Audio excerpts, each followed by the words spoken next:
Okay students, तीन question आपको पिछली वीडियो में दिए गए थे। पहला क्वेश्चन है शेप ऑफ कर्व, कर्व की जो शेप बनाई है शेयर फोर्स और बेंडिंग मोमेंट की, वो ऐसी क्यों बनी है। दूसरा क्वेश्चन है कि आपका शेयर फोर्स जीरो कहां पर है। और तीसरा क्वेश्चन आपका है maximum value of bending moment क्या हो।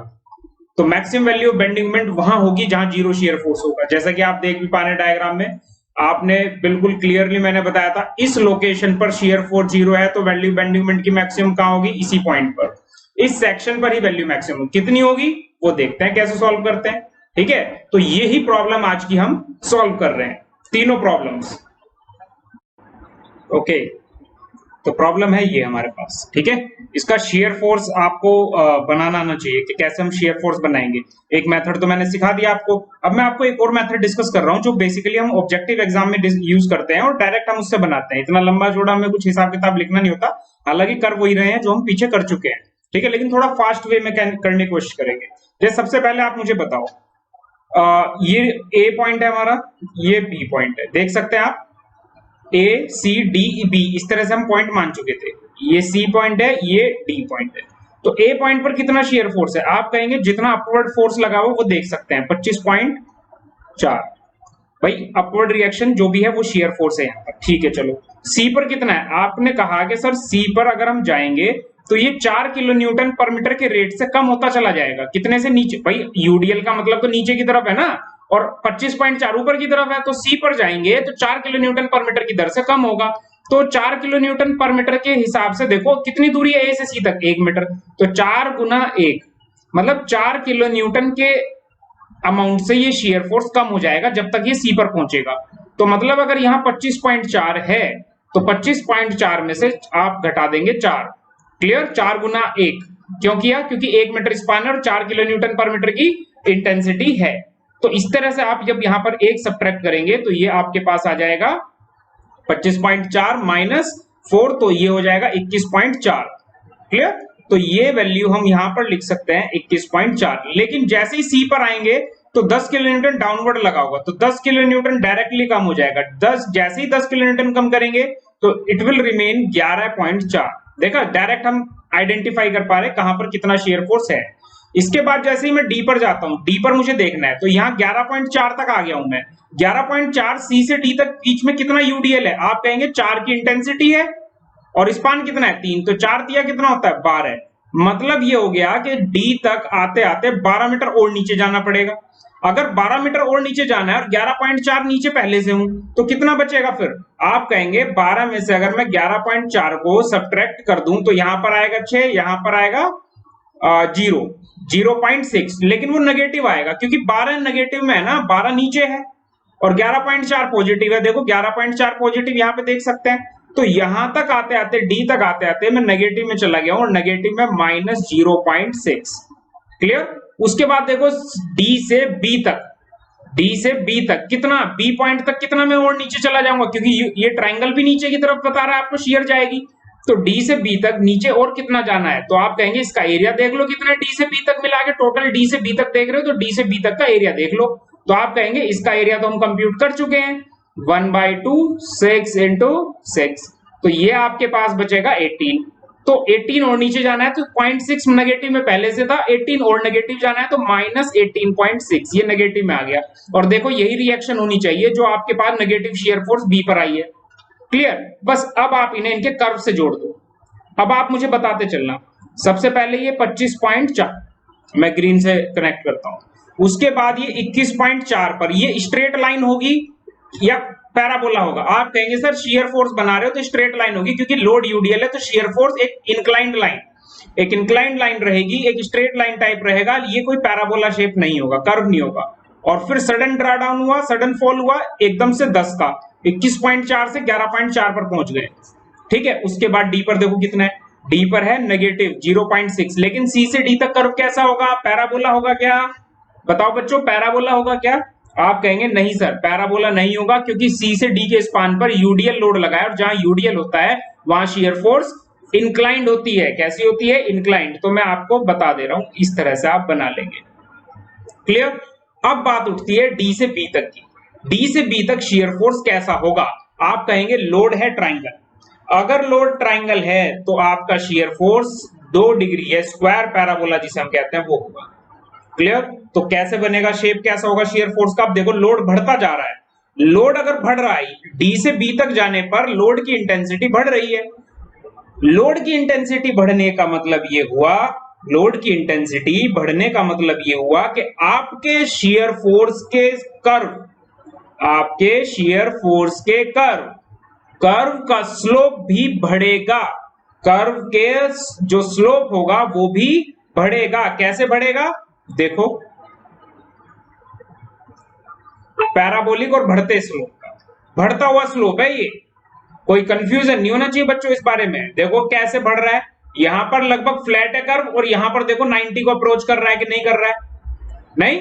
तो आपका ये कर्व बढ़ते हुए स्लोप है, ये आपको पहचान लेना है भाई। पहले बना के बढ़ता हुआ स्लोप क्यों कहा है मैंने इसे सी से डी तक डी से बी तक जाने के लिए, समझ रहे हो बात को? तो अब ये कर्व हमारा डी से बी तक जा रहा है तो बढ़ते हुए स्लोप का है, तो ये ही कर्व हमारा फाइनल बनेगा। और फाइनली 18.6 बी पर रिएक्शन है, तो ये कर्व ज्वाइन कर जाएगा बी पॉइंट को ओरिजिनल, जहां से वो सपोर्ट हम मान रहे थे, B support, zero value, ultimately overall zero ही रहना है, ठीक है? क्योंकि सारी फोर्सेस का सम जीरो होगा तभी तो इक्विलिब्रियम मेंटेन होगा। बीम तो इक्विलिब्रियम में है ना, तो सारा शियर फोर्स पॉजिटिव नेगेटिव मिला के जीरो हो जाना चाहिए।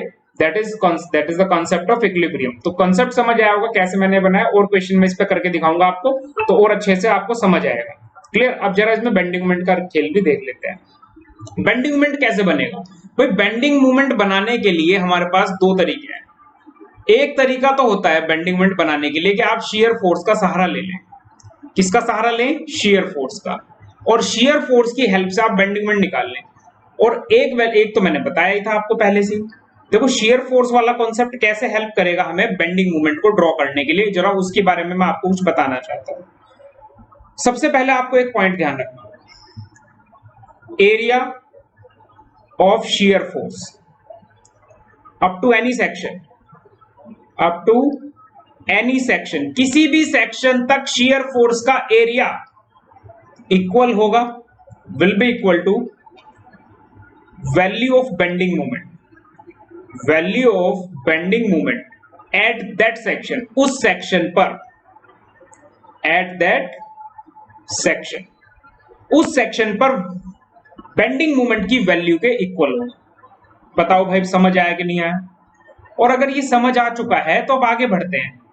देखो अगर मैं आपसे ये कहूं कि बेंडिंग मोमेंट की जो वैल्यू है, बेंडिंग मोमेंट की जो वैल्यू है वो शियर फोर्स से निकल जाएगी, तो आप कहेंगे सर कैसे निकलेगी वो बताएं। चलो मैं आपको बताने की कोशिश करता हूं, आप मेरी एक बात का जवाब दें।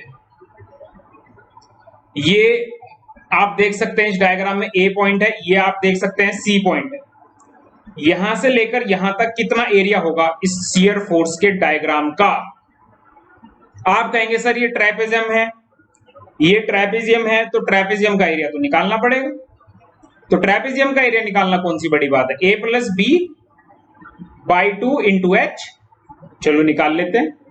25.4 प्लस कितना? 21.4, ये वाली साइड है ना इसकी, 21.4 ऊपर तक काउंट होंगे, एरिया कंप्यूट कर रहे हैं, डिवाइड बाई 2, ठीक है, और मल्टीप्लाई बाई कितना डिस्टेंस है ए से सी के बीच का? आप कहेंगे सर ए से सी के बीच का डिस्टेंस है 1 मीटर, ओके, तो यहां पर 1 मीटर से मल्टीप्लाई हो जाएगी। तो ये वैल्यू हम सॉल्व कर, और ये वैल्यू कंप्यूट करने पे आ रही है 23.4। चलो भाई समझ तो आया कुछ कुछ कि हमने ए से सी तक का जो बेंडिंग मोमेंट का शियर फोर्स का डायग्राम है उसका एरिया कंप्यूट किया, और उस एरिया को कंप्यूट करने से हमारे पास एक वैल्यू आई 23.4 किलो न्यूटन। तो ये वैल्यू क्या है बच्चों? ये वैल्यू बेंडिंग मोमेंट की वैल्यू है। किस पॉइंट पर?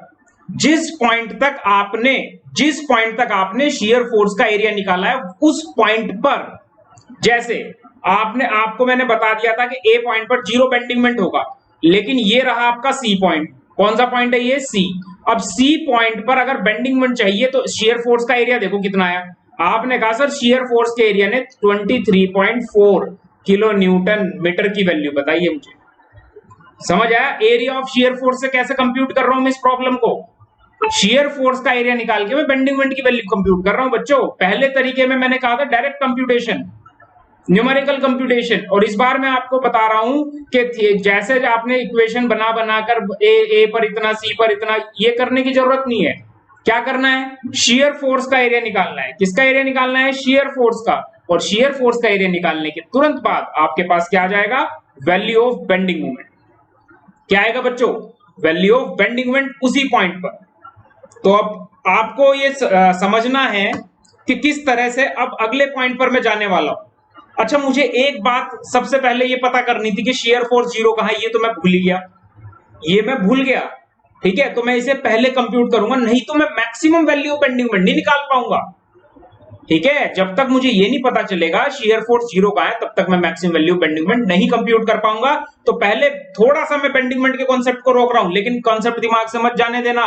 Area of shear force equal to value of bending moment. Area of shear force equal to value of bending moment at that section up to which you have computed the area of shear force. जिस point तक shear force का area आपने compute किया है, उस point तक के bending moment की वैल्यू आपको मिल जाएगी। ये बात आपको समझ लेनी चाहिए। ठीक है, तो आगे बढ़ता हूं और दिखाता हूं आपको अगला पॉइंट कि शियर फोर्स जीरो कैसे कंप्यूट करें। देखो, पहली बात, ये बात मुझे डायग्राम से समझ आ गई कि सी और डी के बीच में शियर फोर्स जीरो है। ये तो मुझे समझना पड़ेगा कि आइडिया लेना पड़ेगा शियर फोर्स कहां जीरो है। तो सी से डी के बीच में जीरो है। ठीक है, सी से डी के बीच में शियर फोर्स जीरो है। तो जब सी से डी के बीच में शियर फोर्स जीरो है, तो मैं क्या करूंगा? एक सेक्शन कट करूंगा यहां पर, और उसकी दूरी मानूंगा ए सपोर्ट से एक्स। कितनी दूरी मान रहा हूं? एक्स। और एक शियर फोर्स की इक्वेशन प्यारी सी लिख दूंगा। कैसे लिख पाऊंगा बच्चों प्यारी सी इक्वेशन? आप देखो, अपवर्ड रिएक्शन कितनी है? 25.4 ऊपर की तरफ जो शियर फोर्स लगा है। ठीक है, और उसके बाद बताओ मुझे कि ये 4 किलो न्यूटन पर मीटर के लोड को अगर मैं देखूं x मीटर की दूरी पर, तो कितना हो जाएगा? आप कहेंगे ये हो जाएगा 4, 1 मीटर में लगा, x मीटर में लगा होगा 4x। और एक साथ ही साथ ये 10 किलो न्यूटन का लोड भी तो यहां बैठा हुआ है सी पॉइंट पर, और ये भी नीचे की तरफ है, तो नीचे की तरफ है तो माइनस मान लेना। क्लियर है? और शियर फोर्स की वैल्यू जीरो के बराबर रख दो। क्यों? क्योंकि हमें चाहिए वह सेक्शन जहां पर शियर फोर्स जीरो होगा। जहां पर शियर फोर्स क्या होगा बच्चों? जीरो। अब देखना जरा इस बात को ध्यान से, कॉन्सेप्ट को बड़े प्यार से समझना, धीरे से स्टार्टिंग से लेके चलना, कोई जल्दबाजी मत करना, क्योंकि ये वाला क्वेश्चन अगर समझ आया तो आने वाले कम से कम 10-12 क्वेश्चन ऐसे ही कॉन्सेप्ट से सॉल्व हो जाएंगे। ठीक है, तो शियर फोर्स को जीरो रखा है, 25.4 माइनस 4x इंटू माइनस 10। तो 25.4 में से 10 को घटा दूं तो 15.4 बच जाएगा, माइनस 4x बचेगा।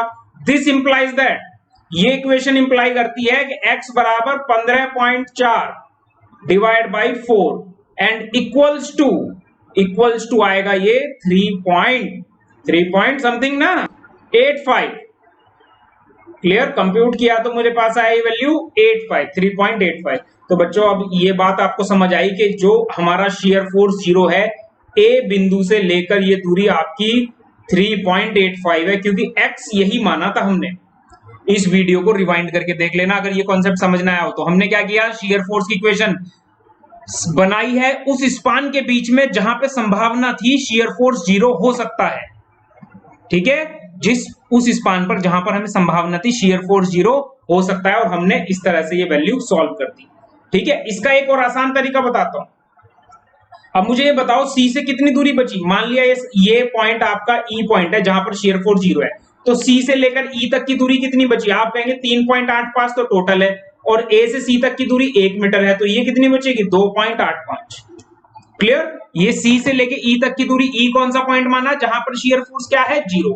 तो सी से लेके ई तक की दूरी क्या है भाई? ये हमारे पास 2.85 आ चुकी है, ये हमने कंप्यूट कर लिया है, क्योंकि 3.85 टोटल है, एक्स की वैल्यू है, जो एक्स वैल्यू हमने स्टार्टिंग से मान रखी है, ये देख सकते हो यहां से यहां तक। ठीक है, तो अब आगे बढ़ते हैं। आपने कहा सर एक और छोटा कोई ट्रिक बता दो, कई एग्जाम में कैसे करूंगा? तो आप ये देखो, ये ऊंचाई कितनी है? 11.4 की ऊंचाई है ना ये, यहां पर जहां से ये ट्राइंगल चला है, बिल्कुल है 11.4। बच्चों, इस 11.4 को मेरी बात ध्यान समझ लेना, जो ये ऊंचाई ये चला है इसे, यहां कुछ गड़बड़ की उम्मीद लग रही है, 25.4 माइनस 10, 15.4 माइनस 4x, ठीक है। इस 11.4 को बच्चों बिल्कुल ठीक हो रहा है, इस 11.4 को आप इक्वल रख देना 4x के। अगर यूडीएल लोड है और जहां से ये यूडीएल गिरना शुरू हो रहा है, कहां से, सी पॉइंट से, और सी पॉइंट पर कितनी ऊंचाई है 11.4, बस इस 11.4 को 4x के बराबर रख देना, x बराबर सॉल्व कर लेना, यहां से 2.85 आएगा, क्योंकि ये x आपका c से e तक की दूरी आ रहा है क्योंकि x अगर हम a से माने तो आ रहा है 3.85, लेकिन जब मैं x को c से मानूंगा e तक तो मेरा आ रहा है 2.85। अगर ये कॉन्सेप्ट आपको ना समझ आया हो तो कमेंट बॉक्स में लिखे, मैं इसे दोबारा समझा दूंगा। लेकिन तरीका क्या है, अगर आपको कंप्यूट करना है शियर फोर्स जीरो है तो एक तरीका, शियर फोर्स जीरो कहां है, तो एक तरीका मैंने क्या बताया, एक तरीका तो मैंने आपको बताया कि आप शियर फोर्स की एक इक्वेशन बनाएं और उस शियर फोर्स की इक्वेशन को जीरो के बराबर रखें और उसमें x की वैल्यू को फाइंड आउट करें।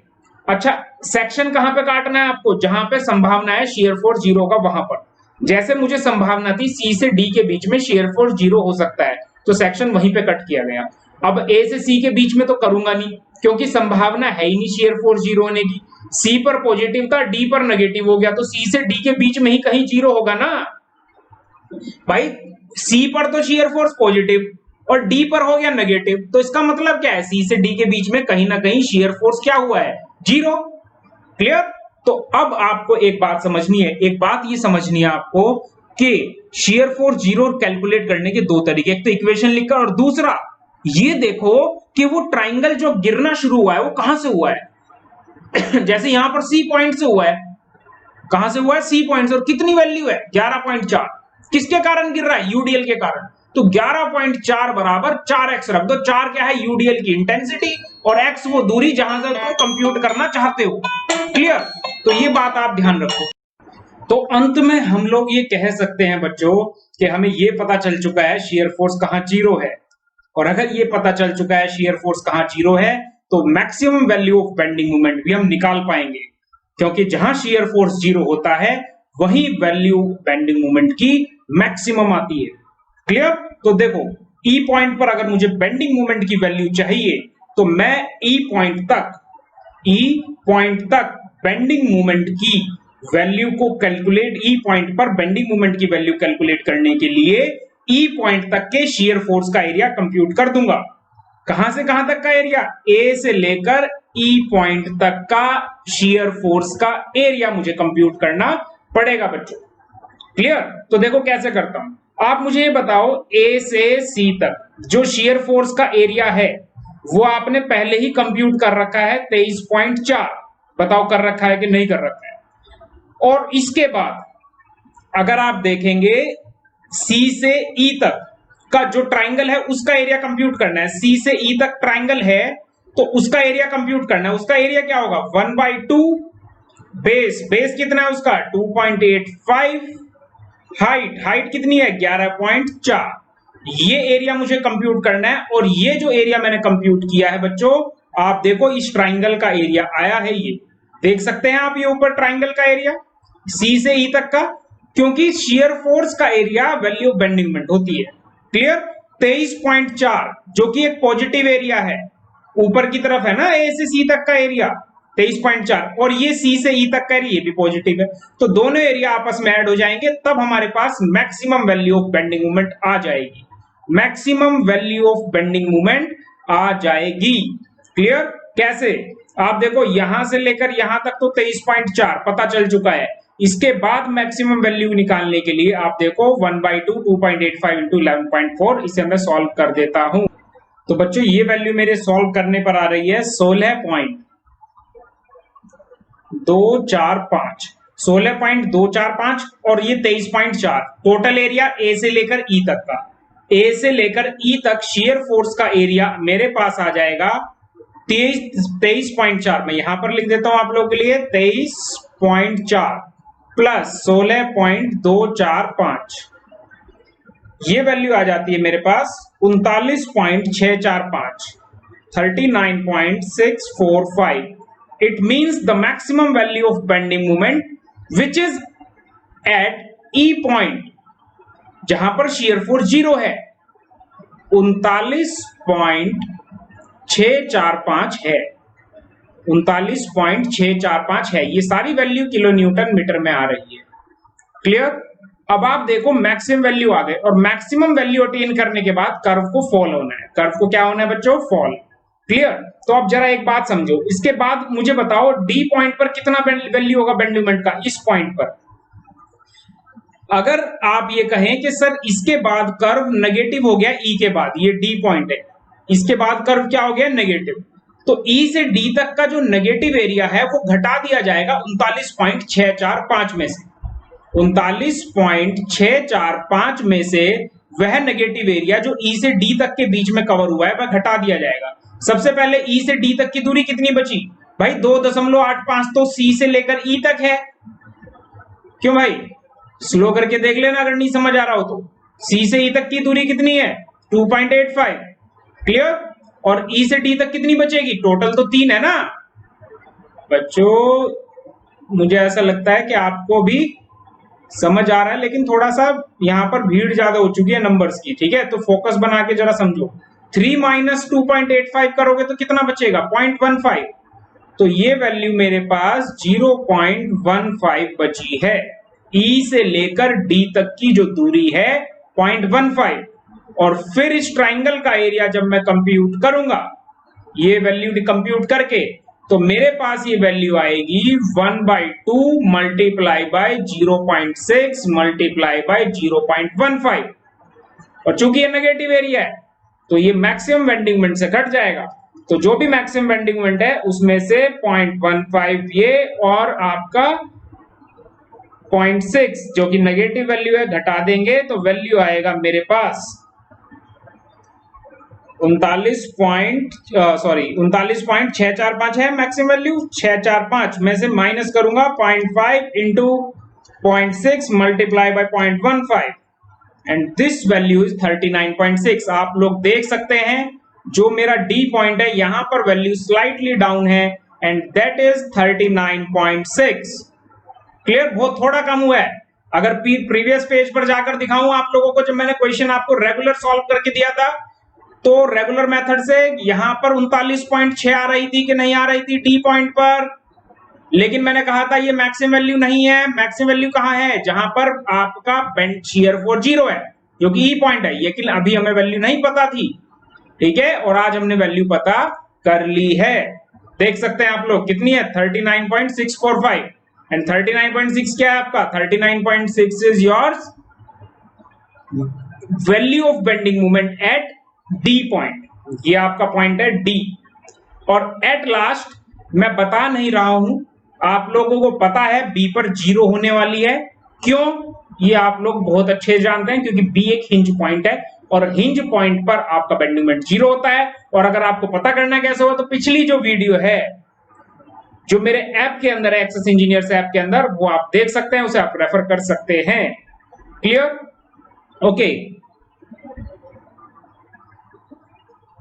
अब एक बात मुझे बताएं, आप लोग एक छोटा सा वैल्यू मुझे बताएं, छोटी सी बात बताएं कि क्या कर्व हम बनाएं ए से सी तक, सी से ई तक, ई से डी तक, और डी से बी तक, जो लास्ट वाला पॉइंट है मेरा बी, वहां। पिछली वीडियो को जरा देखो। पिछली वीडियो में मैंने आपको बताया था, जो पिछली वीडियो है उसमें मैंने आपको बताया था कि अगर आपको कंप्यूट करना है, अगर आपको कंप्यूट करना है ए से सी तक के लिए, तो आप ये देखेंगे शियर फोर्स की डायग्राम की शेप। शियर फोर्स कैसा है? ट्रेपेजियम है। शियर फोर्स की शेप कैसी है? ट्रेपेजियम। ट्रेपेजियम मतलब रेक्टेंगल टाइप। और अगर शियर फोर्स रेक्टेंगल टाइप है या ट्रेपेजियम टाइप है, तो बेंडिंग मोमेंट 2 डिग्री पैराबोला होगा। बेंडिंग मोमेंट क्या होगा? 2 degree parabola. Sorry, not rectangle, I should not से रेक्टेंगल, सॉरी। ट्रेपेजियम है या ट्राइंगल है तो बेंडिंग मोमेंट क्या होगा? पैराबोला। अगर ये रेक्टेंगल होता तो बेंडिंग मोमेंट होता ट्राइंगल। ठीक है, लेकिन ए से सी तक शियर फोर्स कैसा है? ट्रेपेजियम। ट्रेपेजियम मतलब इंक्लाइंड लाइन, और अगर शियर फोर्स इंक्लाइंड लाइन है तो बेंडिंग मोमेंट होगा स्क्वायर पैराबोला। क्लियर? और आपका शियर फोर्स घटता जा रहा है ए से सी तक, देख लो जरा ये वैल्यू घट रही है कि बढ़ रही है? घट रही है। तो आपका बेंडिंग मोमेंट ऐसा होगा जिसका स्लोप घटेगा, ऐसे, समझ रहे हो? और उसके बाद ये ट्राइंगल है आपका, तो ट्राइंगल है तो बेंडिंग मोमेंट पैराबोला, फिर से घटता हुआ कर्व, यही वाला कर्व 39.6 पहुंचने के बाद फिर घटी वैल्यू 39.6 पर आए। अब डी पॉइंट तक तो ये स्क्वायर पैराबोला रहा, इसके बाद शियर फोर्स क्या हो रहा है? बढ़ रहा है। तो बेंडिंग मोमेंट कैसा होगा? अगर शियर फोर्स स्क्वायर पैराबोला है तो बेंडिंग मोमेंट होगा क्यूबिक पैराबोला, और क्यूबिक पैराबोला वो भी बढ़ती हुई। मैं यहां पर आपको बता दूं, थोड़ा साफ नहीं बन पाया मेरा डायग्राम बेंडिंग मोमेंट का, बट जो मैंने बोला वो एक एक बात सच है। ठीक है, मेरे जो वर्ड्स हैं उन्हें आप समझने की कोशिश करो कि यहां तक ये रहा स्क्वायर पैराबोला, इसके बाद भी ये रहा स्क्वायर पैराबोला, इसके बाद मैक्सिमम वैल्यू आने के बाद वैल्यू घटी, और जब डी पॉइंट आ गया, डी पॉइंट तक हमारा यूडीएल लोड कार्य कर रहा था, यूडीएल डी पॉइंट तक था। उसके बाद लोड हो गया ट्राइंगल, जब लोड हो गया ट्राइंगल तो आपका बेंडिंग मोमेंट हो गया पैराबोलिक, और जब बेंडिंग मोमेंट हो गया पैराबोलिक तो क्या भाई? तो बच्चों आपका बेंडिंग मोमेंट अगर पैराबोलिक है तो आप शियर फोर्स अगर पैराबोलिक है तो बेंडिंग मोमेंट होगा क्यूबिक पैराबोला।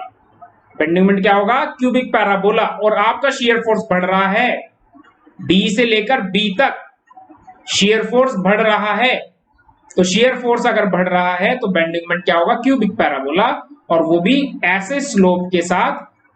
ये डायग्राम की शेप में थोड़ा सा निकालने की कोशिश कर रहा हूं, लेकिन थोड़ा सा सही नहीं बन पा रहा है। ठीक है, मैं कोशिश करता हूं थोड़ा अच्छा डायग्राम बनाने की।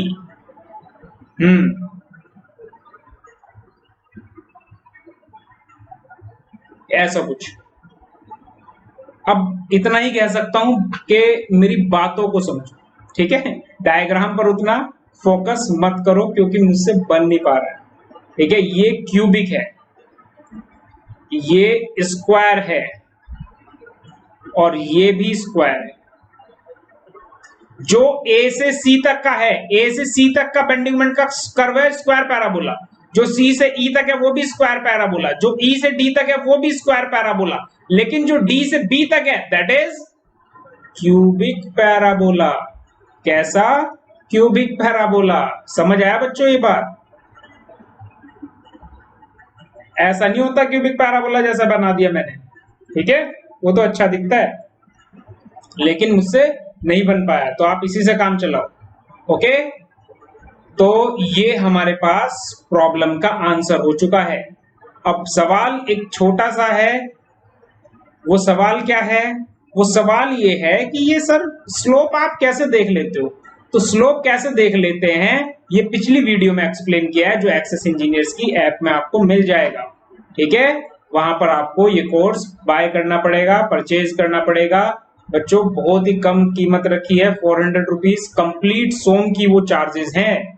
ठीक है, तो खैर देखना ये चीज, और कुछ ही टाइम तक के लिए है। जब सिलेबस 50% से ज्यादा हो जाएगा तो वो ओरिजिनल प्राइस आपने देखा होगा, डिस्काउंटेड प्राइस 400 है, वो तभी तक वैलिड है जब तक मैं 50% से ज्यादा सोम नहीं खत्म कर रहा हूँ। स्टील में भी सेम है, जब तक कोर्स की वैलिडिटी है।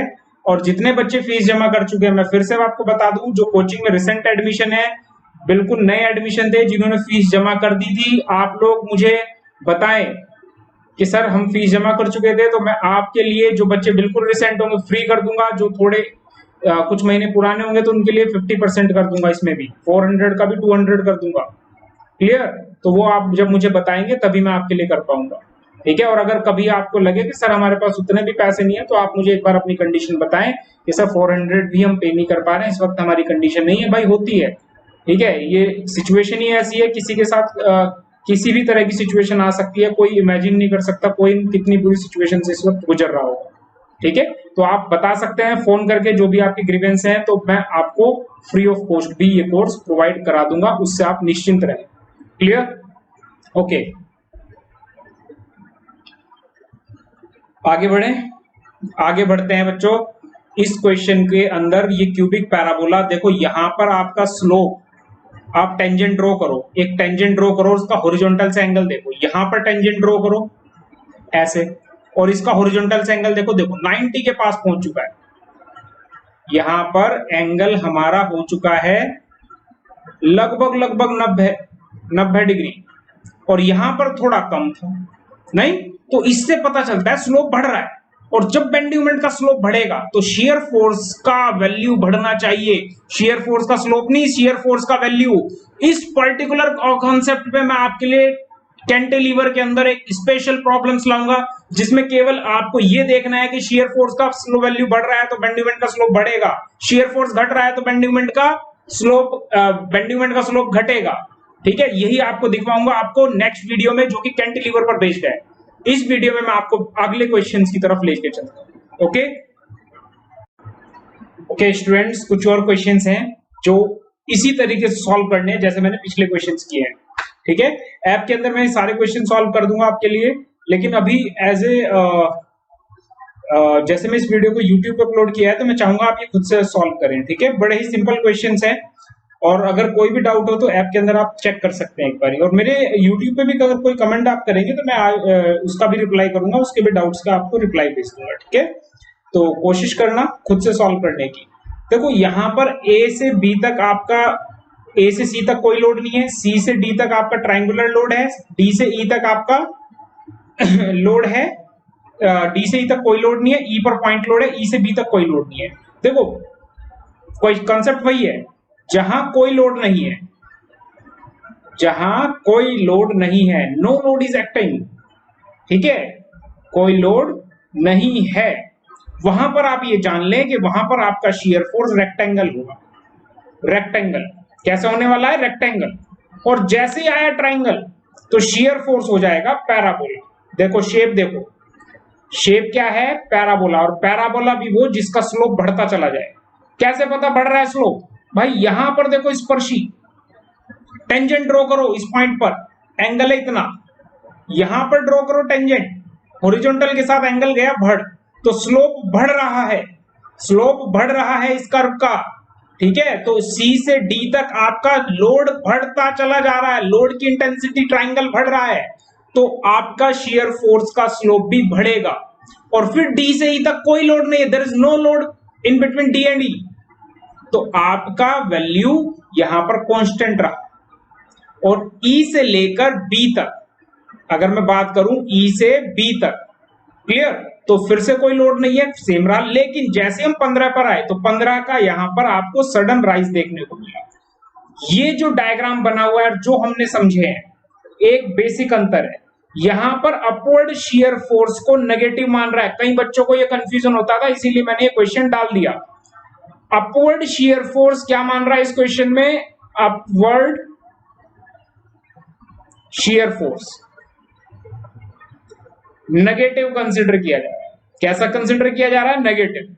तो इसीलिए आपका जो डायग्राम है वो इधर का हिस्सा नेगेटिव में, उधर का पॉजिटिव में। जबकि हमारी तरीके से अगर इसे बनाते तो ये डायग्राम आपका कुछ ऐसे बन के नजर आता है, ऐसे, फिर ऐसे, फिर ऐसे जाते हैं नीचे, और फिर ये हमारा कॉन्सेप्ट है। क्योंकि हमने अपवर्ड शियर को लेफ्ट अपवर्ड शियर पूरा लिखना चाहिए मुझे, लेफ्ट साइड की जो अपवर्ड शियर है पॉजिटिव माना हुआ। ठीक है, ऊपर लगने वाली जो शियर फोर्स है वो मैं प्लस मान रहा हूं ऐसे, ये सॉरी यहां पर रेक्टेंगल, यहां से ट्राइंगल है, यहां तक तो ये सेम है 1.75। उसके बाद ये पैराबोला है स्क्वायर, क्योंकि शियर फोर्स आपका क्या होगा? Square parabola. अच्छा, बेंडिंग मोमेंट का वैल्यू वही रहेगा पॉजिटिव नेगेटिव में जो हमने माना हुआ है। ठीक है, जैसे यहां पर ये आप देख सकते हैं पूरा बेंडिंग मोमेंट पॉजिटिव में, हम भी पॉजिटिव में ही बनाते हैं। क्लियर? बस शियर में थोड़ा सा विवाद रहता है बुक्स के साथ। बुक में क्या करता है कि अपवर्ड शियर फोर्स को, लेफ्ट सेक्शन की अपवर्ड शियर फोर्स को नेगेटिव मानता है, और हम लोग क्या मानते हैं? लेफ्ट सेक्शन की अपवर्ड शियर फोर्स को पॉजिटिव। इसी वजह से बुक का डायग्राम होता है नीचे और हमारा डायग्राम चला जाता है ऊपर शुरू में। ठीक है, जैसे इस क्वेश्चन के हेल्प से आप समझेंगे। इसमें जितने भी क्वेश्चन आपको मैं दिखाऊंगा सब में ऐसा ही किया हुआ है कि आपका लेफ्ट अपवर्ड शियर क्या मानी हुई है, नेगेटिव। लेकिन जब भी मैं पढ़ाऊंगा आपको, जब भी कोई क्वेश्चन सॉल्व कराऊंगा, मैं आपको लेफ्ट अपवर्ड पॉजिटिव मान के ही कराऊंगा। लेकिन इसमें कंफ्यूजन की कोई बात नहीं है। आप शेप को फोकस करें, शेप ऑफ द कर्व को कंसंट्रेट करें, पॉजिटिव और नेगेटिव शियर फोर्स को भी फोकस न करें। ठीक है, पॉजिटिव और नेगेटिव शियर फोर्स सिर्फ और सिर्फ डिपेंड करती है आपके साइन कन्वेंशन पर। आपने कौन सा साइन कन्वेंशन लिखा है, लेफ्ट अपवर्ड पॉजिटिव माना है कि लेफ्ट अपवर्ड नेगेटिव माना है। कोई बुक किसी तरह से फॉलो करता है, कोई बुक किसी तरह से फॉलो करता है। ये जो क्वेश्चन मैंने दिए हैं आपको, ये जो प्रिंटेड क्वेश्चंस हैं, ये प्रिंटेड क्वेश्चन में लेफ्ट अपवर्ड शियर को क्या मान रहा है, नेगेटिव। क्लियर?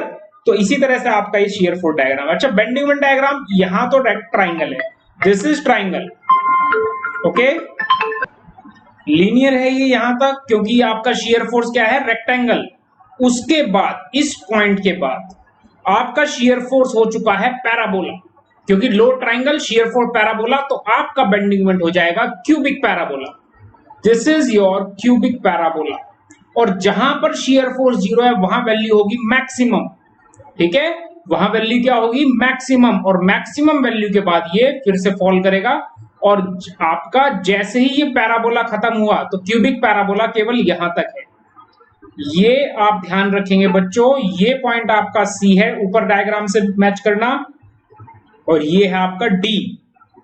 तो सी से लेकर डी तक आपका कर्व क्यूबिक पैराबोला रहेगा। उसके बाद ये फिर से ट्राइंगल हो गया है, क्योंकि कोई लोड नहीं है। लोड नहीं है तो shear force rectangle, shear force rectangle तो बेंडिंग मोमेंट ट्राइंगल, और ये भी आपका ट्राइंगल।